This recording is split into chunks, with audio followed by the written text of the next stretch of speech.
Ajay, for inviting me to come. I feel a bit like a witness in a case sitting behind this. But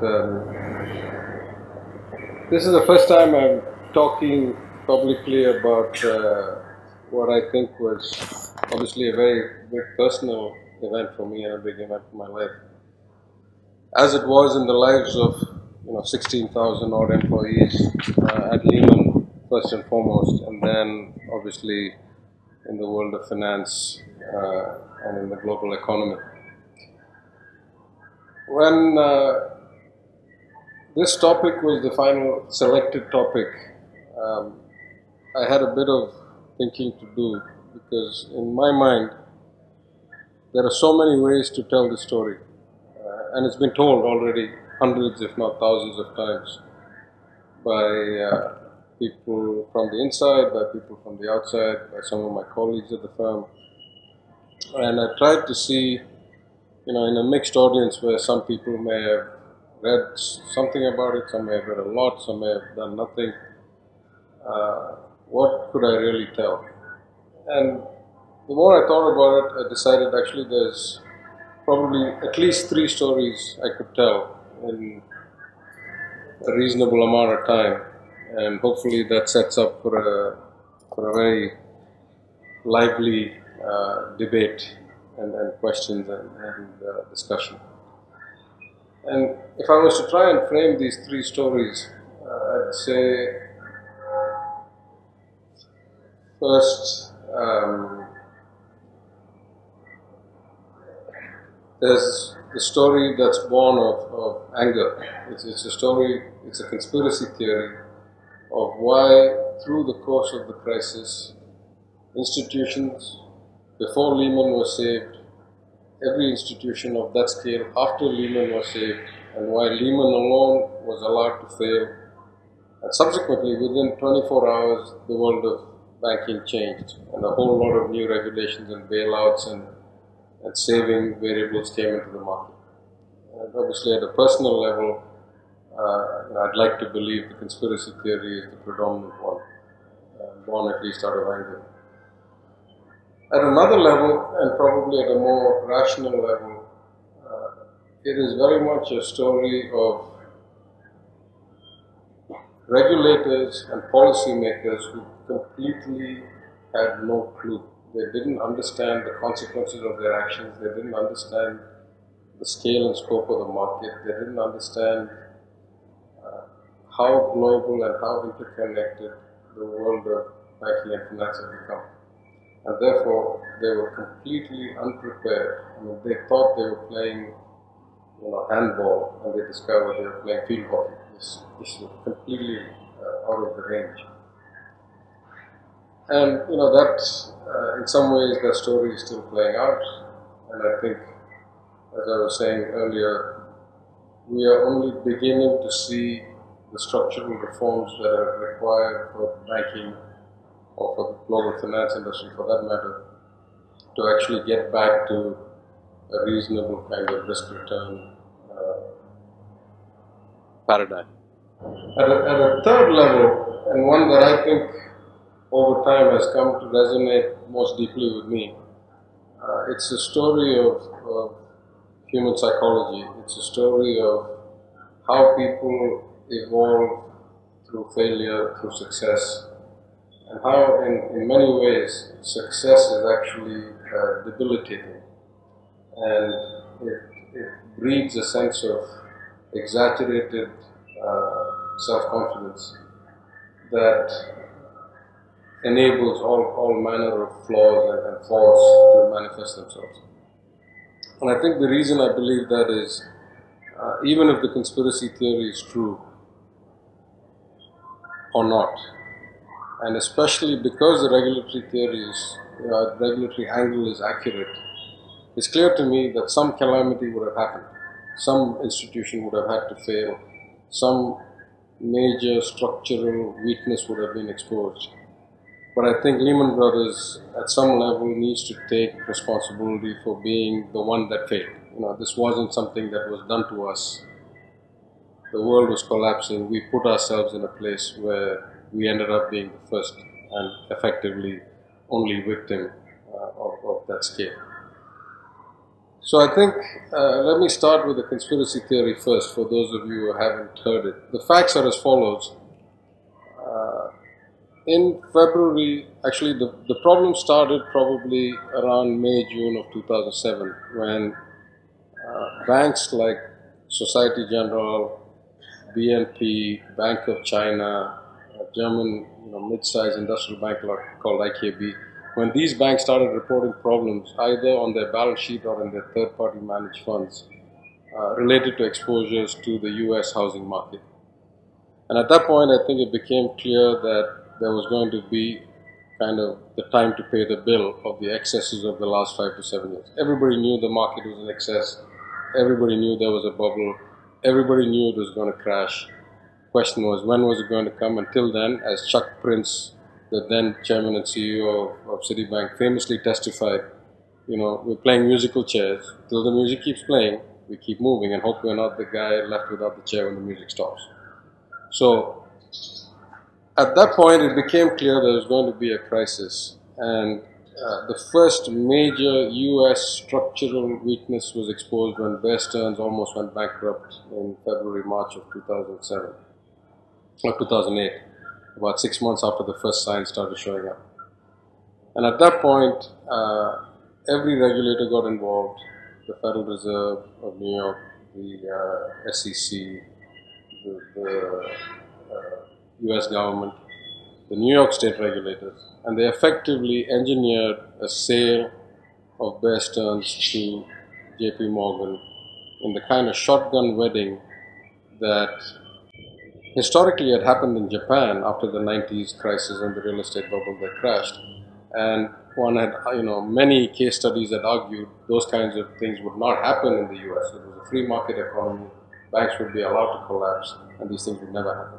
But in fact, it happened, and Bear Stearns was put into a shotgun marriage with JP Morgan, the terms of which were not even told to Bear Stearns till after the deal was closed, and then they were told, actually the share price is $2 a share. Just be lucky you're still alive.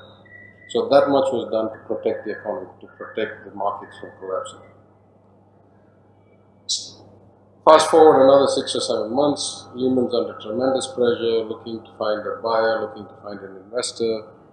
And I can tell you that from personal experience, Lehman had foreseen having this kind of a liquidity problem. It had already survived 2 major existential crises in the last 15-20 years. And so we had put in place any number of safeguards, what we thought were safeguards. I personally worked on creating a bank that would have access to the Federal Reserve lending window, even though we want a commercial bank, so that we could put assets there on pledge if we needed liquidity. But we had prepared for any number of scenarios. What we had not prepared for was effectively a run on the bank, effectively existential, every asset, every counterparty, the name itself being under risk rather than the markets or borrowers being under stress. And at the final moments before the collapse, we went to the regulators with multiple proposals. And the 2 that I think were most viable was, number 1, allow us to become a bank holding company with unlimited access to the Fed window. Let us put as many assets as we want to get liquidity out. It will see us through this crisis. We are not actually, asset bankrupt. Our liabilities do not exceed our assets. It's our liquidity that's a problem. We're not able to continue to trade in the markets, and we're a big market maker, depending on which fixed income market, between number 1 and number 3 in most products. Certainly number 1 ABS, asset-backed securities, 1, 2, or 3 in mortgage-backed securities, 1 or 2 in credit, corporate bonds, within the top 5 in government securities. So option 1, please let us become a bank holding company and get equal access that the big universal banks, the JP Morgans, Bank of America's, had, Citibanks had. Option 2, set up a bailout fund that basically repeats what happened when long-term capital management almost went under, the big hedge fund that was levered up too excessively, and too many Wall Street firms had exposure to it back in 1998. Set up an industry, no government support, an industry consortium to help cover the liquidity and get us through the crisis, till the rumors stop, till the short selling stops. And when we're back, it'll be clean. Just like in LTCM, everybody got repaid their money. At the end, every single guy who stepped up to save the firm got repaid. Only the partners took the losses. Nobody else lost money. Both of these were effectively denied for a number of reasons. The biggest reason that was given was that there was too much political noise in the system after Bear Stearns had been rescued. In a Republican administration, the concept of moral hazard, or banks that basically could afford to play any kind of risk return game with the taxpayer put, if you will, at the back, becoming kind of proven, was so high that the government needed to have one bank fail, and only then the rest of the banks would get wisdom. In fact, I think history tells us that was close to the dumbest way to interpret how things would evolve. Actually, none of that was true. But whatever the reason was, Lehman Brothers was allowed to fail in what surely included a conflict of interest way, in the sense that the Treasury Secretary was the ex-Goldman Sachs banker, the President of Merrill Lynch was ex-Goldman Sachs banker. The day the conference happened on whether to save Lehman Brothers and have it be sold to Bank of America or not, that day Merrill Lynch cut its own deal with Bank of America before Lehman Brothers could cut the deal. That day the Treasury Secretary decided that he was going to bail out AIG, and AIG had been brought to its knees because Goldman Sachs was owed $15 billion on credit default swaps and so forth. So if AIG was not bailed out, for sure Goldman was going under, for sure Deutsche Bank was going under, all of these things. So, there's some credibility to the theory, at least prima facie, and then I think it's impossible to disprove a conspiracy theory that says with different people in the seat, with a different approach to life, this event should never have happened. Because at the end of the day, that was the only large institution that was allowed to fail in any large economy, not just in the US, in Japan, in the UK, in any large economy, the only major institution that was allowed to fail was Lehman Brothers. And so, maybe there was a conspiracy, or there was at least a blatant conflict of interest that guided people's actions. Irrespective, if one is not, given to that kind of thinking, and if you're looking for a more middle of the road, less convoluted explanation, it is very clear, and any number of case studies have documented this, that there were at least 2, potentially 3 structural problems with the regulators' understanding of the situation. The first was that till the night of the actual bankruptcy filing, incredible as it sounds today, the regulators of the United Kingdom and the regulators of the United States had not been in conversation with each other at all. That just boggles my mind. It's ridiculous to understand or to look back and think that you had the imminent collapse of $1 trillion or multiple $1 trillion worth of market risk and billions of dollars of shareholder and depositor capital, and the regulators had not even bothered to coordinate between themselves, or at least in any substantive way. The second point is, I think none of the regulators had any idea of how they expected the actual failure to play itself out. So though there was this concept, we must allow one bank to fail, we must show that there is actual moral hazard, we must show that we will not save everybody, and as the saying goes, capitalize profits but socialize losses. Though they had this philosophical approach, they had no clue about the mechanics of what it would take to actually have an institution fail. The workout, the chapter of bankruptcy, the implications of who should get protected, who should get unwound, what would be the impact on the derivative market, what would be the impact on the interbank market, which countries had different laws. Here's a bank that operates in 15 or 20 countries. What bankruptcy laws in what countries allow for what kind of unwind? Nobody had thought this through at all. They had not even contemplated it. No case study, no analysis, no nothing.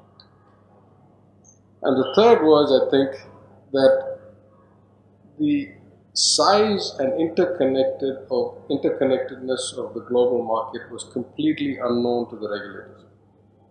because a lot of these transactions happened in what we call the OTC, or over-the-counter market, so between Bank A and Bank B, with no exchange, with no clearinghouse, with no tracking or documentation system other than the counterparties to the trade itself. Trillions of dollars of notional risk had exchanged hands without anybody understanding where the risk was, who was counterparty to what. Now, we already understood this in 2007, or we should have, when people like Bank of China and IKB started showing up problems with Sacramento, California mortgages, which really they should never have been exposed to in the first place.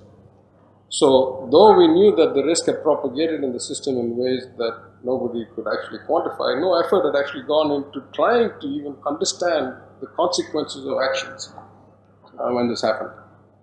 So you put all those three failings together, and it was a massive, massive regulatory and policy blunder. It was a disaster. I mean, nobody understood the implications of what they were doing. I recited a personal anecdote earlier this evening at a different talk, where the first call I got at 9:15 a.m. Mumbai time, where I then was after having moved from New York to Mumbai the year before, was from the General Counsel's office telling me that the regulators had said, Barclays deal is off, file Chapter 7.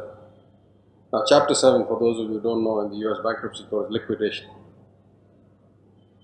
I can genuinely say that for 30 minutes or so, I couldn't physically lift my arms and legs to get up off my desk and go to talk to anybody about it out of my office, because my mind wouldn't allow me to comprehend how that could happen with the world continuing to exist as I knew it. We were exposed to trillions and trillions of dollars of derivative risk that were not collateralized, that was simply OTC between all kinds of players in the market. If all of a sudden one leg of $5 trillion of transactions disappeared, the system would just melt down. There was no concept. It was like dropping a nuclear bomb that took out the central computers of all the big banks on Wall Street. All the risk is worthless. Nobody knows what anything is worth. It's inconceivable. I mean, it was beyond, moronic, basically, to consider that you could do that liquidation. It took them like 45 minutes to figure out that much and come back and tell us, sorry, we met Chapter 11, go for restructuring. Then you can start doing the unwind.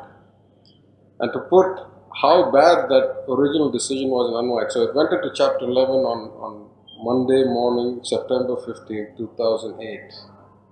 We are now 6.5 years into that unwind. The unwind is probably about 50 to 60% of the way done. As of day before yesterday, the estate reported it is still sitting on $90.6 billion of cash, and it still has a whole lot of things left to claim and pay out and all that. Their best estimate will take another 3 to 5 years to close out the bankruptcy.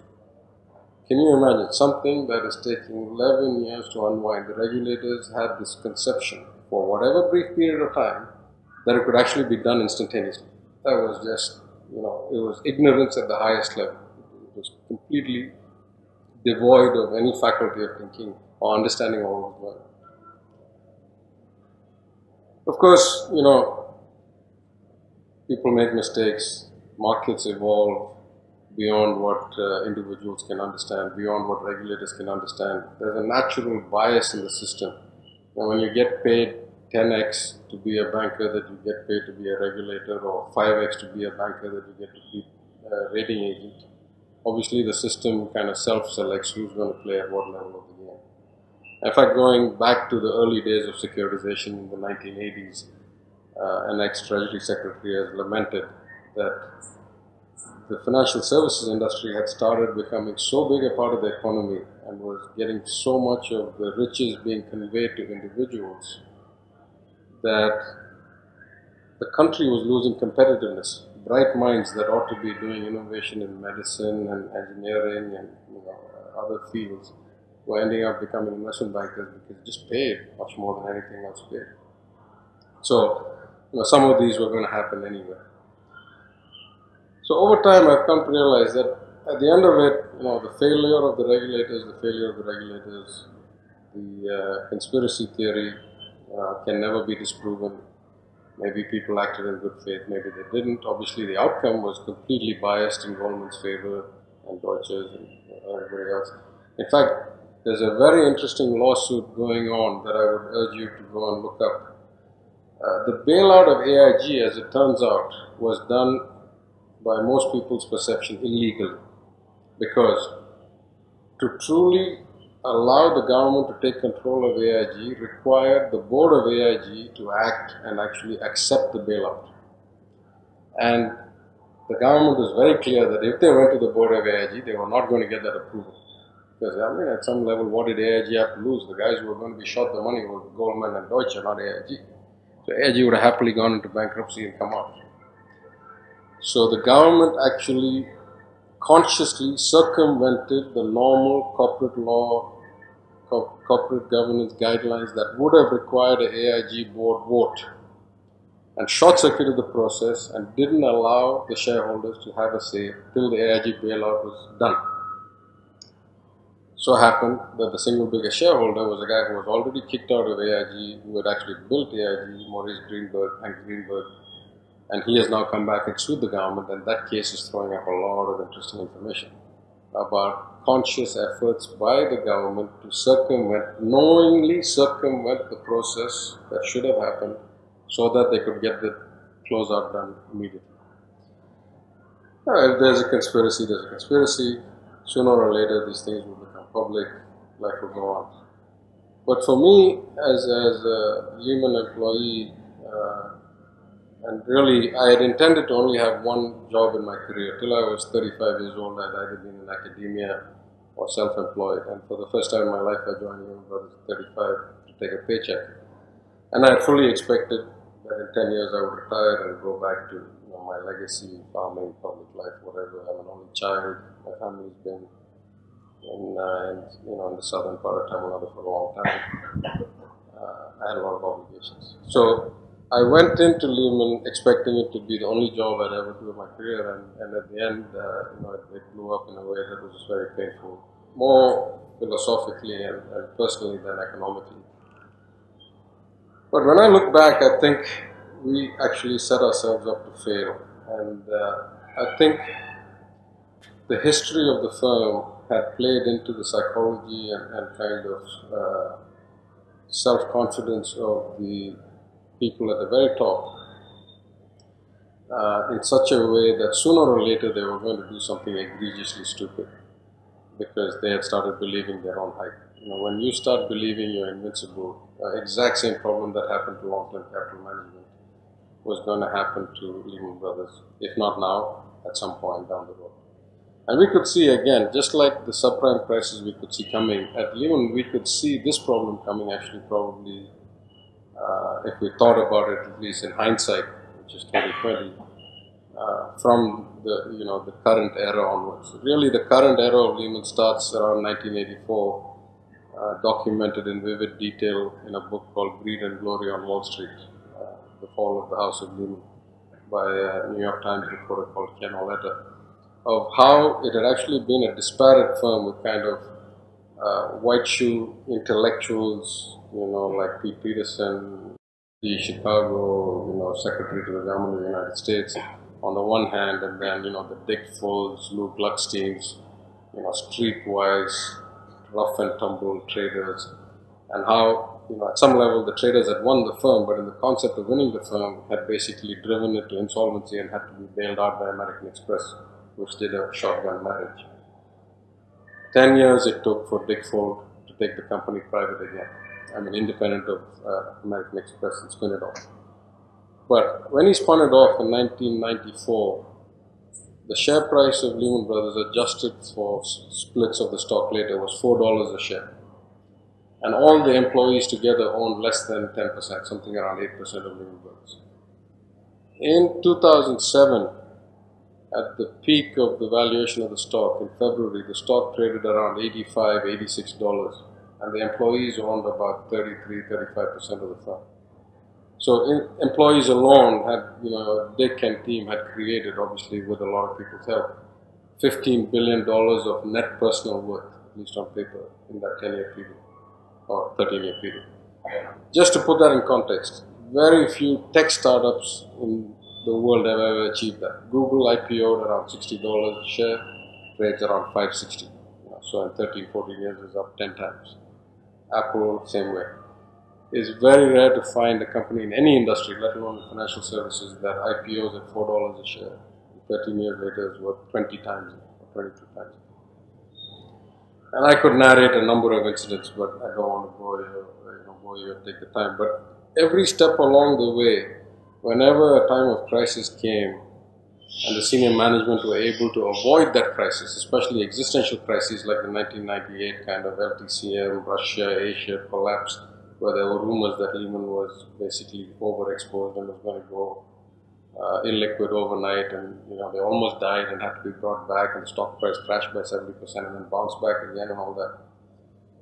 This mentality, every time they almost died and came back, they started believing their own hype. They started believing they were such good risk managers, so prescient, so capable of predicting the future and managing outcomes, that they started kind of making very irrational decisions around the nature of risk, and even more egregiously around the nature of people. So they thought they were playing God. They'll take some guy who had only done fixed income for 20 years, put him in charge of equities, take some guy who didn't know anything about equities, put him in charge of fixed income. At that point, you believe you're God. You believe you can create an outcome that any rational analysis tells you cannot. And I think, sooner or later we were going to pay the price for that. And the closer we got to the eventual collapse, the decisions started getting even more irrational. So they took a lady who was an ex-lawyer, who had been a structured banker, who had never been a qualified accountant, made her CFO. They took the CFO, who had been a lifelong accountant, made him global head of risk. They took the risk lady, who had been a risk manager all her life because she wasn't willing to play ball, and made her some regulatory affairs or something. And probably the worst insult of all, they took a guy from London who had been a lawyer and then a equity derivative salesman, and made him global head of fixed income for all of Lehman Brothers. Now, Lehman Brothers was 65% a fixed income house. The US was by far the A team. The Lehman Europe operation was like the B team. Lehman Asia was like also ran. So to take this guy who was already the B team, who was, only exposed to equities, and that too briefly, and put him in charge of fixed income. And there's an anecdote told by a former colleague of mine that the first time the guy shows up at a meeting in the midst of this great calamitous mortgage crisis, and people are talking about, what they have and how they're going to manage. He turns around and asks somebody, so what exactly is a Fannie?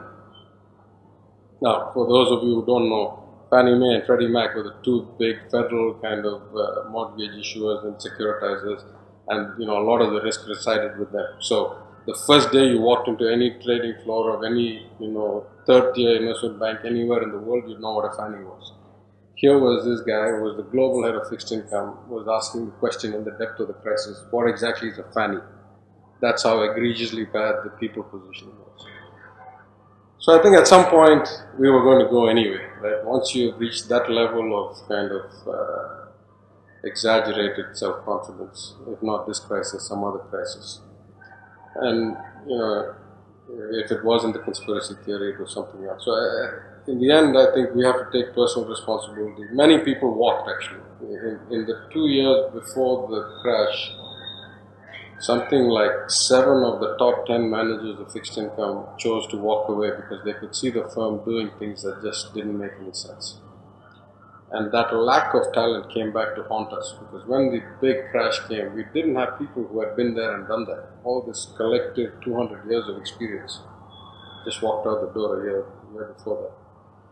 And things spiraled much more rapidly out of control because, the adults had left the room and only the kids were left playing.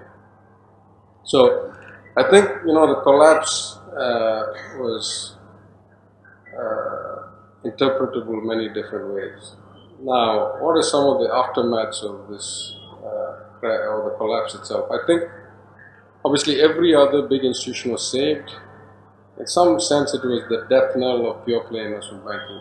And again, in some sense, that was going to happen sooner or later. If you really look at this, some of the seeds of this crisis were sown when the Glass-Steagall Act was repealed. And for those of you who don't know the Glass-Steagall Act, right after the Great Depression, a lot of the analysis centered on the fact that big bankers and big banks like JP Morgan had been playing both sides of the fence. Because they were also in the securities business and because they were also in the lending business, from the lending business they could figure out which companies were actually doing well and not doing well, because when you're in the banking business you can see the receivables, payables, current accounts and all the stuff. When you're in markets, all you see is the quarterly filing with the SEC or the NYSE. So what bankers started doing was cherry picking. All the good companies they kept as loans, and all the bad companies they pushed as debt into the markets or shares into the market. So when the crash came, the banks were all fine and the markets were all basically collapsed. So as a consequence of that, the Glass-Steagall Act came in and said, if you are in the commercial banking, private lending space, sorry, you cannot be in the underwriting, trading in the market space. And if you are in this space, you cannot be in that space. Simple separation of information. You keep private information, stay on this side of the wall. Your public information, stay on this side of the wall.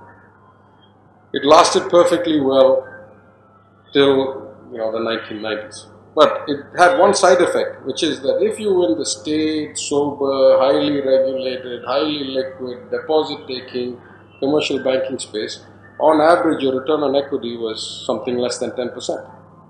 If on the other hand you were in the highly levered, continuously bringing issues to market, underwriting, risk managing, trading, investment banking space, your return on equity was 25%. Completely different businesses. And in fact, when I joined investment banking, the way it was explained to me was, here, investment banking, we're in the moving business. Buy the security, sell it, bring the issuer to market, issue it. Commercial banking, you're in the storage business. Issue a loan, sit on it, wait for it to mature, put in a mortgage, make sure the guy is paying properly. Fundamentally different businesses. Once you took Glass-Steagall away and you said everybody can do everything, JP Morgan, Chase merge, Bank of America, Wachovia, whatever, 16 banks merge, Citibank, Salomon Smith Barney merge. Before that, actually, even before Glass-Steagall was taken away, Credit Suisse was Boston merge, kind of first too big to fail was first Boston, they didn't want it to fail. Then all of a sudden you had this space where everybody was trying to do everything. And a guy who was getting 10% return says, why shouldn't I be like him? He gets 25. He gets paid 3x or 5x what I get paid. This is not the right model. So at some level they had the heft because of the balance sheet. We had the drive and ambition and track record and execution skills because of our history.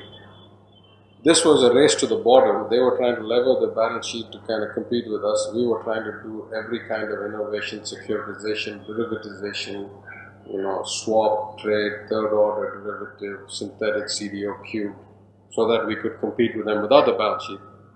We all came down, slippery slope to the lowest common denominator. We all ended up with 12 or 13% equity.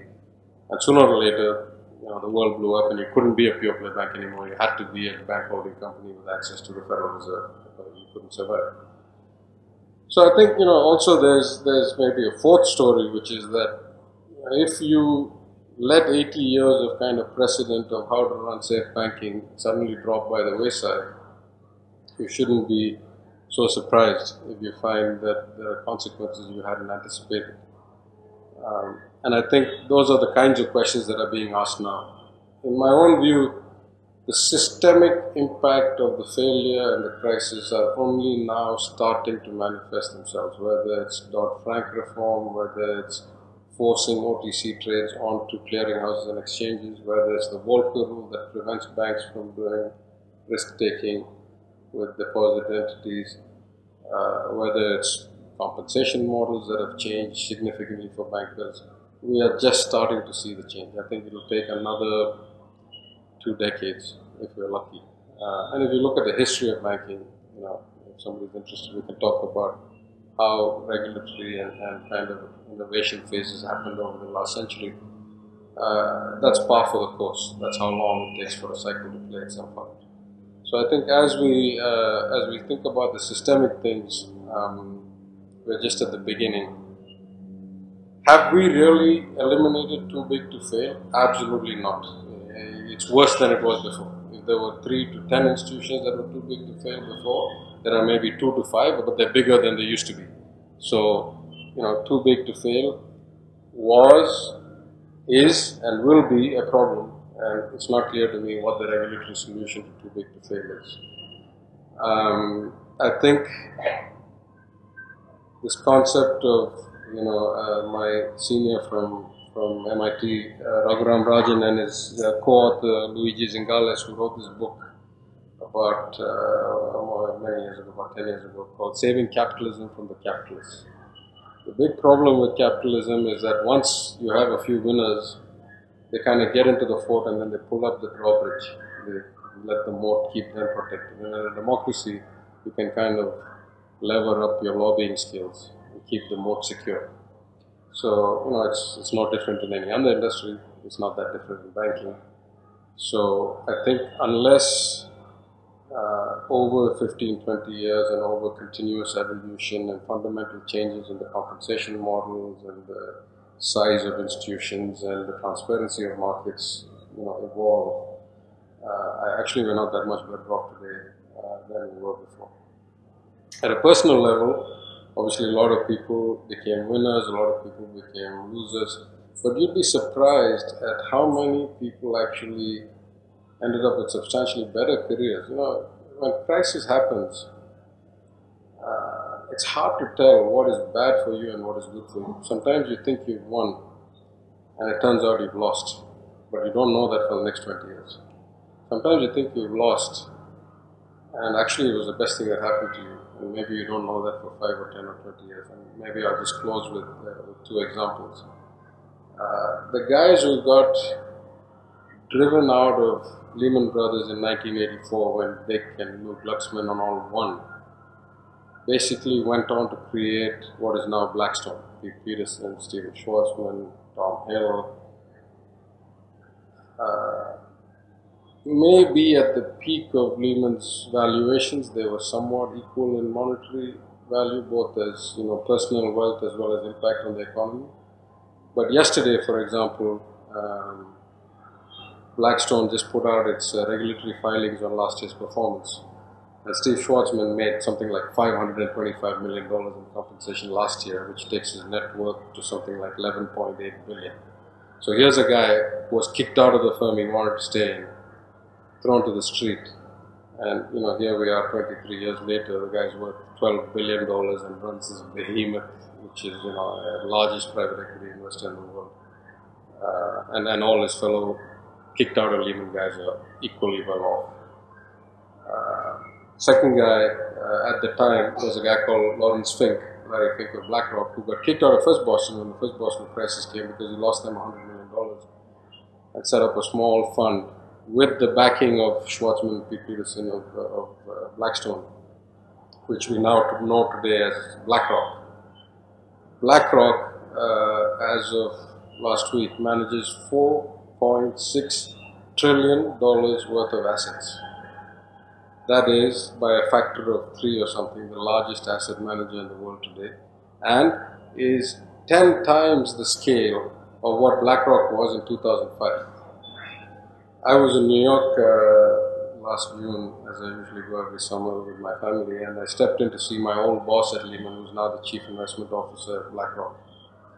And I said to him, Rick, you remember you sent me to give a presentation once at a conference in 2005, and I had higher billing than Keith Anderson, who spoke after me, who was the Chief Investment Officer of Blackrock. Because in those days, $400 billion was not that big. I said, can you imagine now? They wouldn't let me in the same room with you. You're so big and I'm so small. If I said, I'm from Bank X or Y, I say, stay that side, man. Big guys are talking. So, it's hard to predict both at an individual level and at a systemic level what is good for you and what's bad for you. Sometimes, all success is fleeting, all failure is recoverable, and we're extraordinarily lucky, all of us, to work in an industry where the compensation has been outsized to our social value to the world in many ways, and where it's a little, incestuous little network. Once you're known, everybody knows you, and you don't land here, you land there.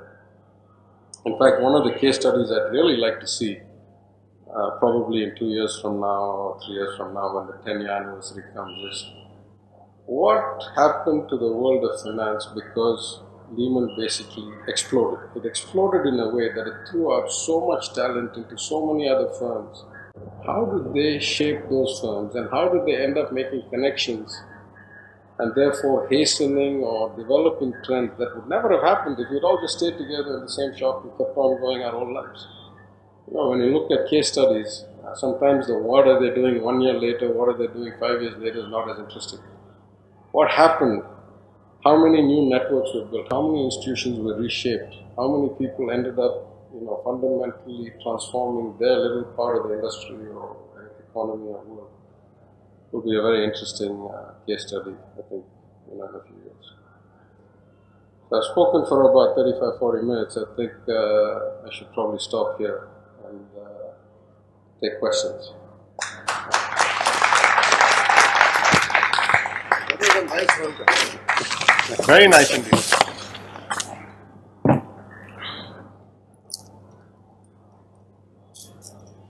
That was a most engaging talk. One of those very few engaging talks of this year that I have heard. We'll first ask Vikram to ask questions because he's been suggested this much earlier.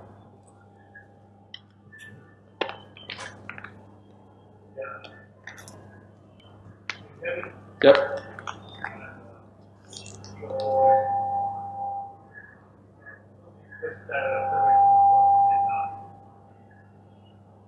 Hyderabad had a place for 9 years. Indian versus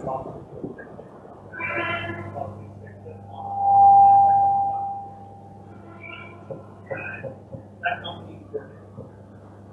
But for a large number of and were responsible for Hyderabad being a very important place in the world of art. Finally.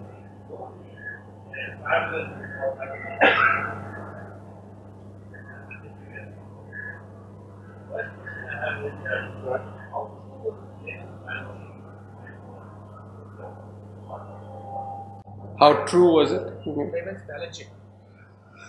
Well, I think the filing said something like 620 billion in assets and roughly the same in liabilities. I think it was accurate enough in the sense that, listen, you know better than me, auditors. I can guarantee you that every single listed company, particularly in every advanced market in the world, dresses up its balance sheet on the day of filing. If you watch the money markets in the US, for example, the Fed tries to monitor that. Just bear with me for a second, I'll give you a technical discussion. Unlike the Reserve Bank of India, which tells banks, you shall do X, the Fed signal of where it expects the funds rate to be is just a signal. It's not a law. The market decides whatever.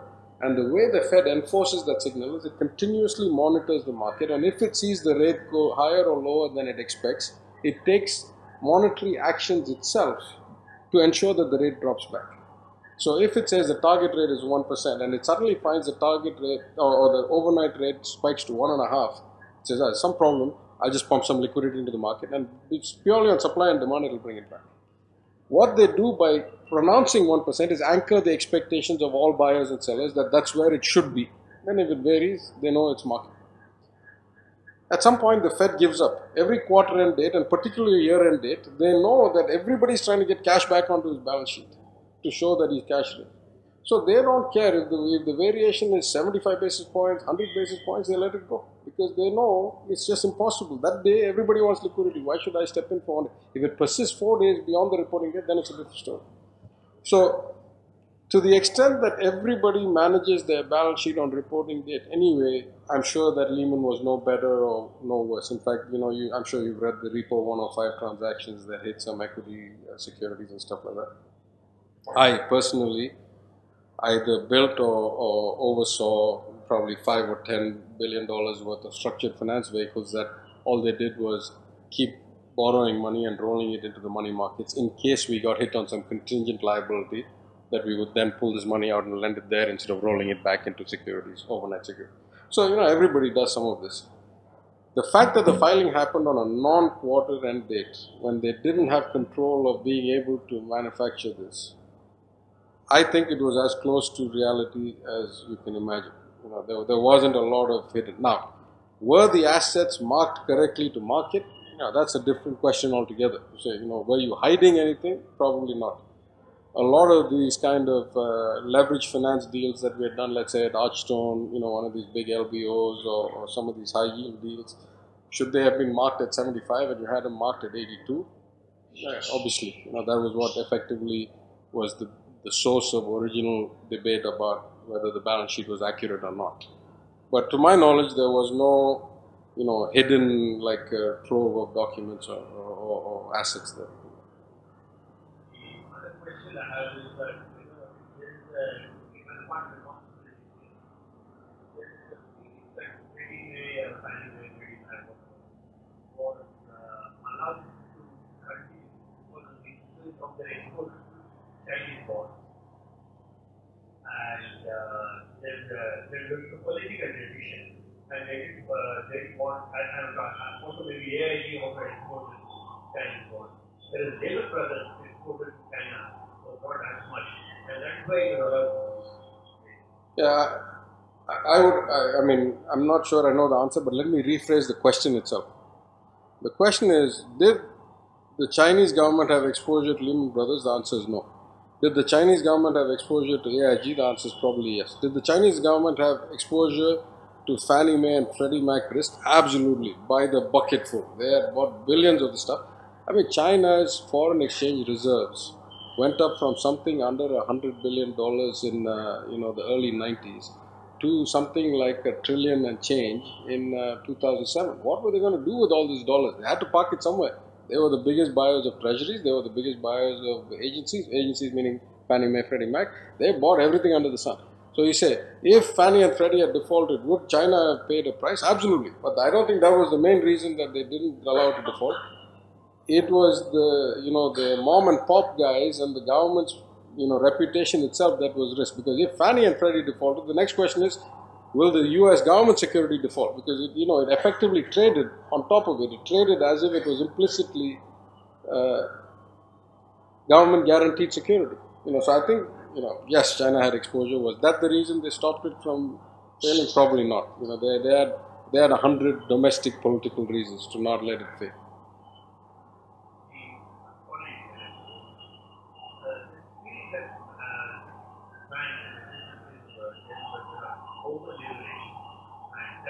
Allowed to happen, but kind of leverage bank retail, both on the balance sheet and off the balance sheet.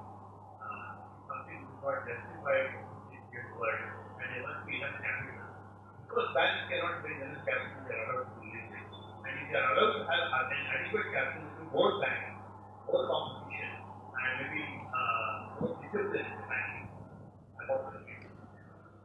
So that's a very complex question, but let me answer that in maybe 3 or 4 parts. I think the question of leverage, the nature of the banking industry is leverage, right? I take 100 rupees in deposits. If I don't lend 90 rupees of it out, basically I can't pay any returns to the rest of the guys and the shareholders, right? So banking is by essence a leverage business. Now that's why regulations exist on what the capital ratio should be, and you can define capital multiple ways, right? Tangible equity, Tier 1 capital, Tier 2 capital, hybrid capital, there's 50 different ways, because the more you define it, the more some smart investment banker will figure out a way to opt that also, right?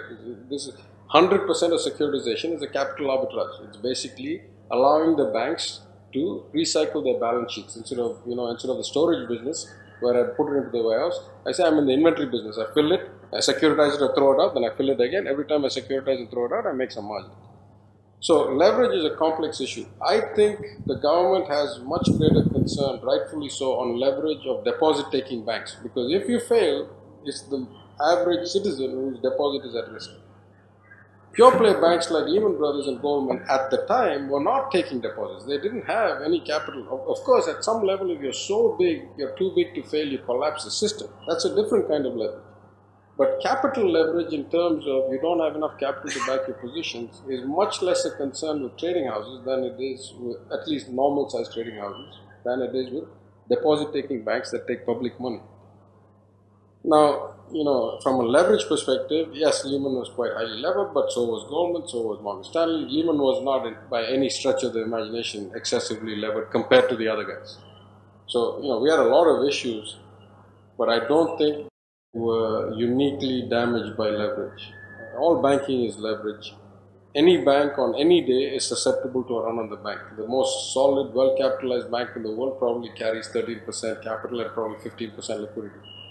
If 20% of the depositors show up at the door tomorrow, you fail. Unless the government decides to step and give you excess liquidity, or the central bank decides to give you excess liquidity. So, at least that's my view. It's reasonable to argue where that line should be. Yeah. Give it to Tarab there.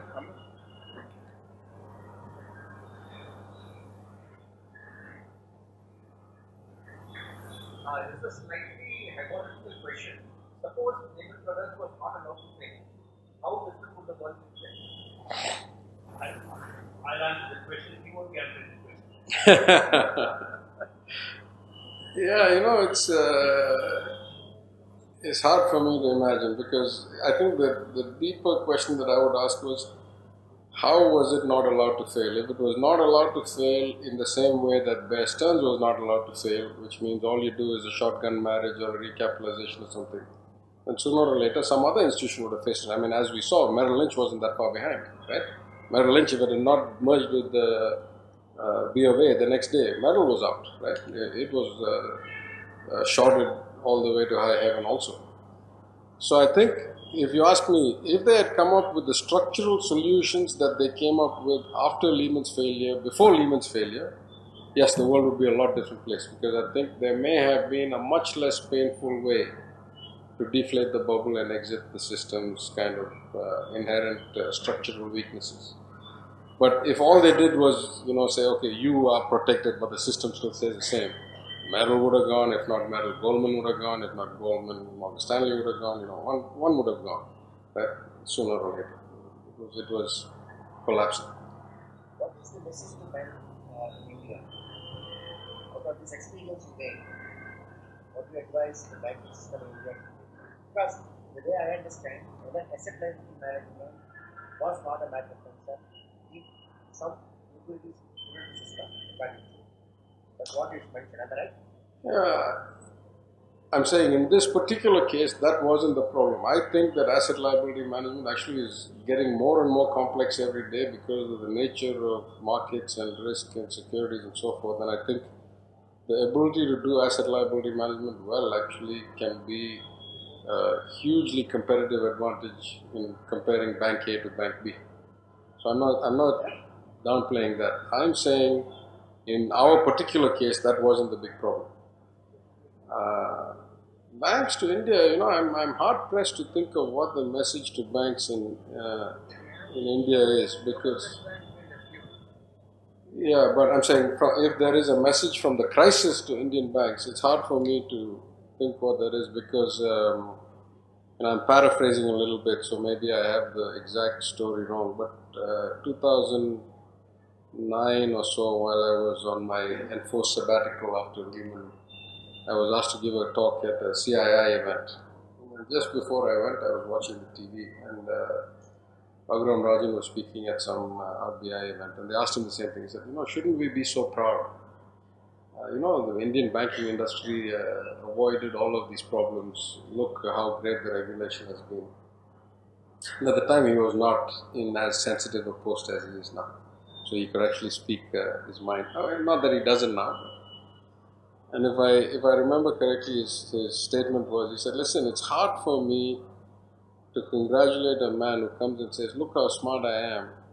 I didn't get hit by that bus that just went by. When he was standing on the side of the road all the time, he never crossed. See, only if you jumped ahead of it and you say, I didn't get hit. So what he was trying to say is the banking system is so constrained and so far behind and so kind of subject to non-market forces and all kinds of other things, that the risk of it being affected by market collapses was non-existent anyway. You had to be exposed first to say, I was exposed and then I survived, right? So, Indian banking has a lot of headroom before that kind of risk manifests itself. We have all kinds of other risks, as I mentioned earlier. right? Directed lending, bad balance sheets, excess leverage, interference, or all kinds of other problems. But market exposure, I don't think is anywhere near the top. So it's really good to be smart, to be over leveraged, to be exposed, to be $1 economy. No, actually, it's a very good question. I said it a slightly different way. I said, and I actually did the math when I gave this Vaidyanatha Iyer memorial lecture at the ICAI event earlier. It's a very good question. I say, I give you a choice. You both are starting today, and you have 40 years ahead of you. I tell him, you can stay in the conservative, never going to have a crisis part of the spectrum. And the cost of that is the credit spread. I'm not talking about rates, because rates get impacted by all kinds of other manners, right? But the credit spread, the cost to borrow for you, equal risk company, is whatever the government treasury rate is plus 5%. That guy, because he's got an efficient market, because there's leverage, because of securitization, because of advances in technology, innovation, risk, whatever, his credit spread is treasuries plus 1%. So he gets a 4% differential cost of financing for the next 25 years. At the end of 25 years, he's got a price to pay. The whole world is going to collapse. The crash is going to come. The system is going to fail.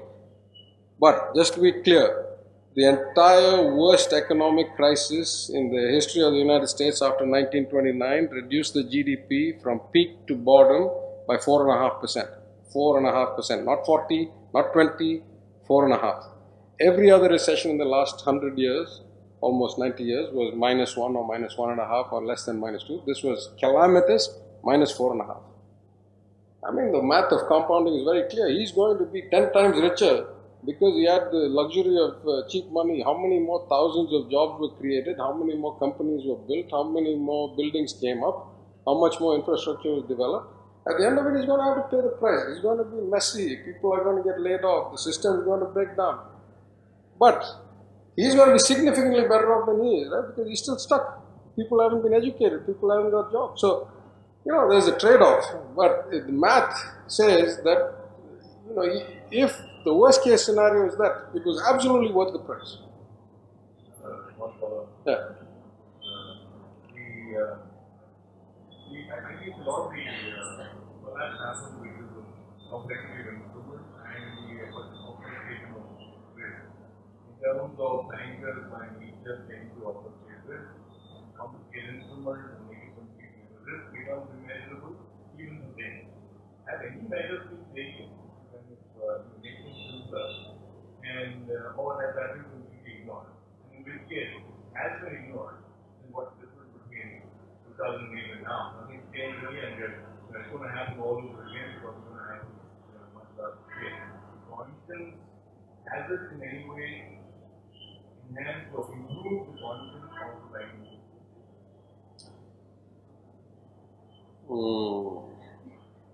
It's a very complex question. I'll try and give you a nuanced answer.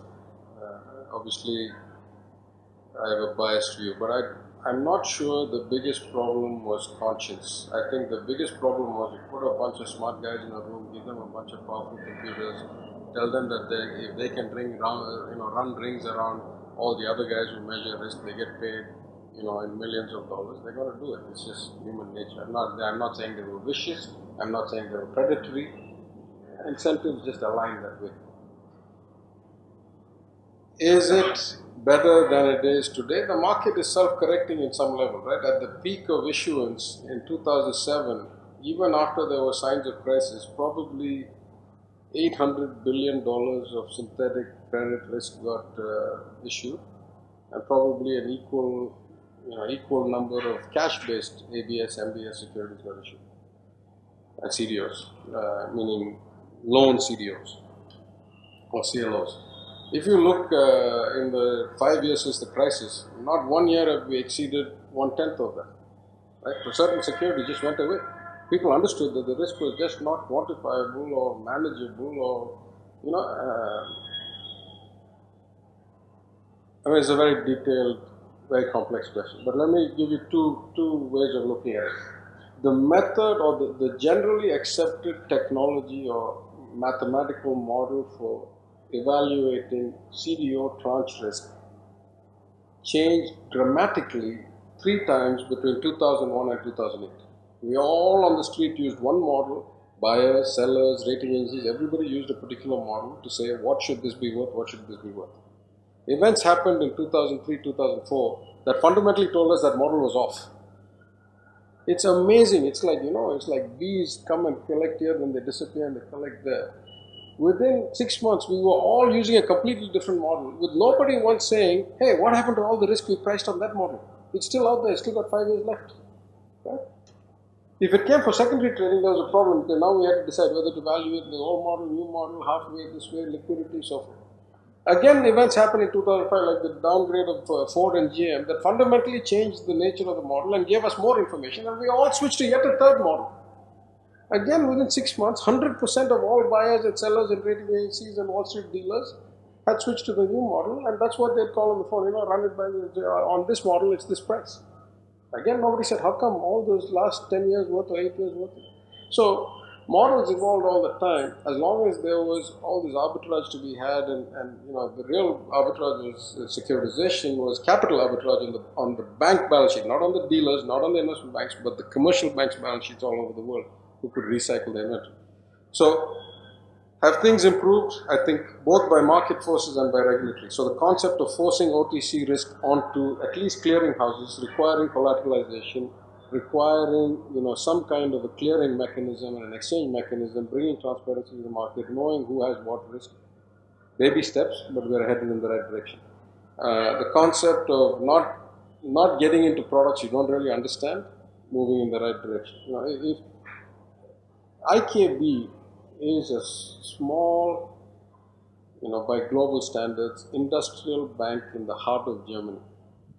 If IKB had stuck to its knitting, we should all have lived and died without knowing that IKB exists.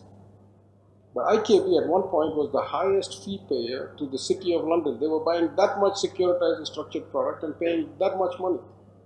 They're going to collapse. Now, is that a regulatory problem in London? Or is that a regulatory problem in Germany that allowed that bank to buy that much risk? Right? So I think things are evolving.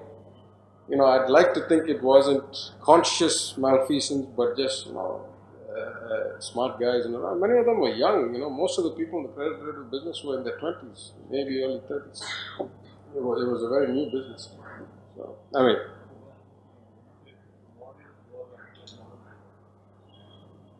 yeah. No, models shouldn't evolve. Models evolve.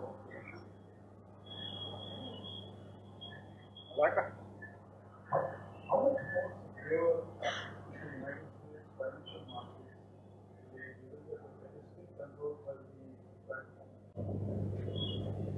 Sorry, I'm not sure I heard that question clearly. How much has changed? No. How much has the security of the United States financial market, given that the bank is still controlled by the I think, first of all, private banks is the wrong word. You mean privately owned banks, right? Because private banks in most common sense is like high net worth, wealth management is called private banks. So you mean commercial banks that are not state owned? I think there were regulatory failures on all sides, right? One could argue that Alan Greenspan should bear as much of the responsibility for the crisis as anybody. Many reasonable people argue that. He was the one who advised a hands-off approach to the derivatives industry, asked the CFTC to lay off regulating all of these things. He was the one that kept interest rates so low for so long. He famously publicly said, it's not the Fed's job to worry about asset prices. So if it's a bubble, I won't know till after the bubbles burst. That's not my job to worry about. So, there are a lot of weaknesses in the system, a lot of strengths. It's hard for me to say that the Fed is the single biggest thing I worry about at night. The Fed does a fairly decent job.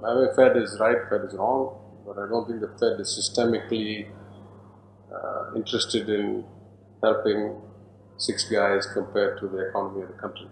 If they're not better, it's because of a lack of competence or understanding.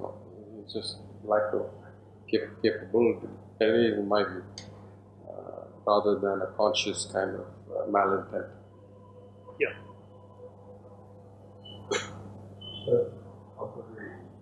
learning from the 7 to 8 years of the collapse. The systems now the banking system in the United States and what is it now to better evolve or do you see anything motivating? Right? And the other part is that when this happened in India, that the widely repeated was the bank government. What do you consider is actions or these predictions that will take some steps were positive, or it was not at all because of the any positive which has been happened or talked about by on the media or the government? You see, you have changed it and you have a different version of yourself. I think the second part is easier for me to answer. I'm not, I wasn't here. I wasn't engaged in the Indian banking industry when it happened. So I'm not clear exactly what steps were taken. I'm not clear what the impact was. So I don't think I can comment on whether he added value, didn't add value. I'm just not the right guy. I don't have visibility. I wasn't following the industry. Structurally, I know that it never allowed the kinds of innovation and risks that would have led to a crisis of the kind of crisis that happened in most advanced economies. But the earlier question, I think I've already said, I think we're starting to see reform. I think we're very early in the stages of reform. I think the world is clearly not substantially safer today than it was 8 years ago. If anything, in some ways it's worse. I have a corollary to that. Yeah. You said it could take about 2 decades for it to. By that time, won't technology totally change the industry and the business 3 times or 5 times over? See, technology changes some things. Technology doesn't change some things, and I learned that the hard way. This is going on the internet, so I better be careful about my words. But after I came to India and I was running this big advanced hub with all these great minds, IIT, IIM guys, doing some really interesting stuff. And people ask me, like, are you following, what happened to the stock market today? We were in our own little esoteric world of securitized products, models are evolving, all these things. And I actually made the conscious statement, I said, there's 2 kinds of finance. There's kind of the old-fashioned fear and greed finance. And then there's the finance that we do, which is all, exotic volatility, synthetic credit, model-driven, third-order derivative. Of course, that's complete, nonsense. There's only one kind of finance. It's about fear and greed. It'll always be about fear and greed. It'll always be about managing risk while expecting return. How much ever technology changes, whatever new models come in, at the end of the day, the fundamental principles of drawing the light lines between risk and return stay the same. 1,000 years from now it will be the same. 1,000 years ago it was the same.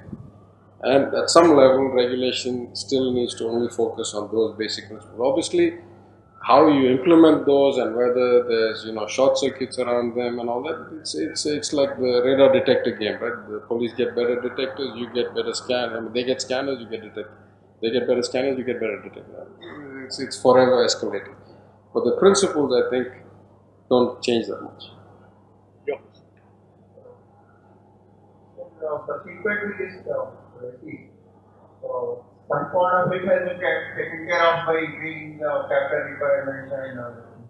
But so far as the packaging of bad debt as a good debt, that process and that risk is always there today. How safe are we from another side?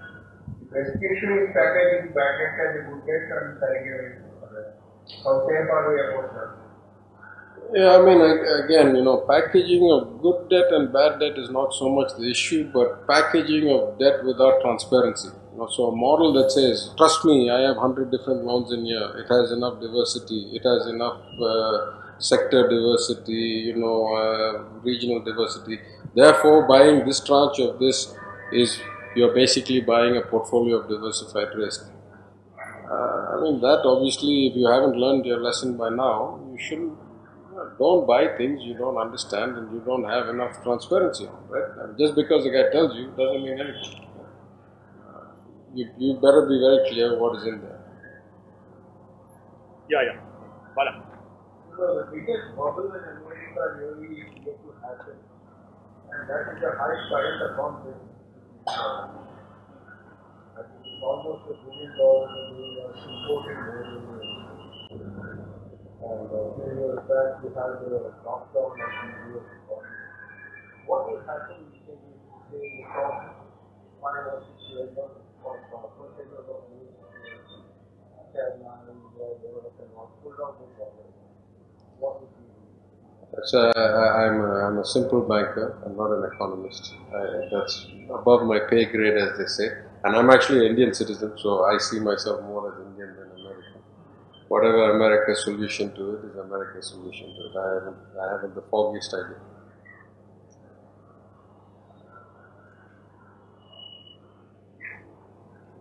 Okay, 2 questions and then we'll close. This gentleman first, Amrit, and then give it to Nilesh after that.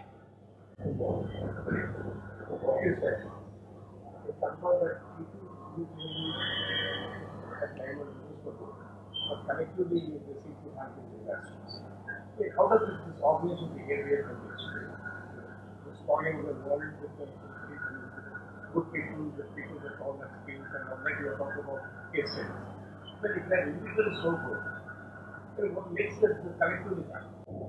Yeah, I'm not actually, far be it from me to actually classify people as good or bad. All I said was that the average guy was a technical, kind of hardworking, driven guy. The guys who ended up making the decisions actually isolated themselves. They got so rich, so fast, so successful that they cut off the link of feedback. I mean, as I tell you, in the 2 years before the crisis, either voluntarily or involuntarily, 80% of the top managers at the operational level exited the firm. Every time the guys on top, basically 2 guys on top, Dick Full and Joe Gregory, said, lever up more. They said, hey, Dick, I think we're full.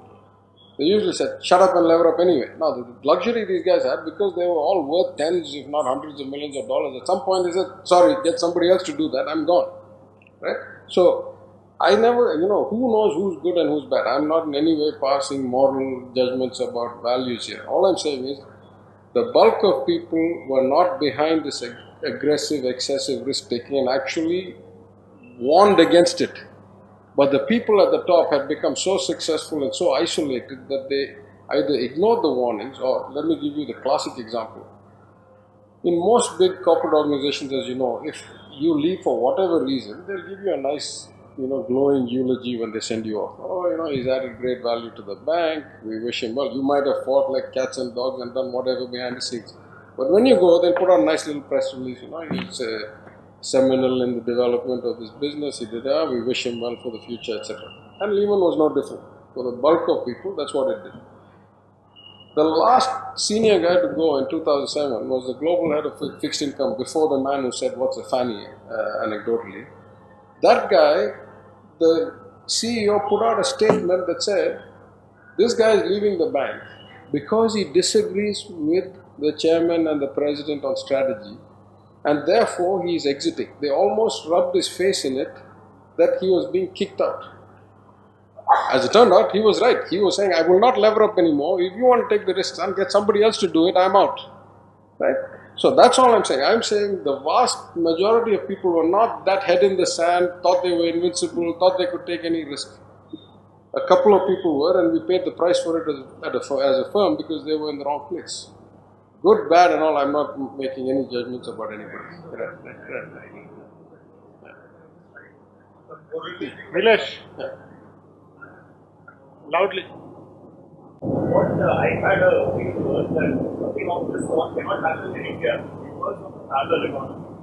On the ground, if someone is buying a house, who would have invested 40% of that money. So their investment is much higher than the margin which the banks exist on. Do you agree with that? That parallel economy is a buffer in India? I hadn't thought about that, but I'm not sure I know how the workout happens, right? Because let's just look at the mechanics of it. At the end of the day, the loan was only for the official amount, right? And that was only documented transaction. The fact that there is all this undocumented funds doesn't help the bank in any way. They can't go after it, right? Unless you're saying when they buy it, they'll now, or when they seize it on recovery, they'll now be able to sell it with more of that accounted. Is that what you're saying? I mean, it's possible.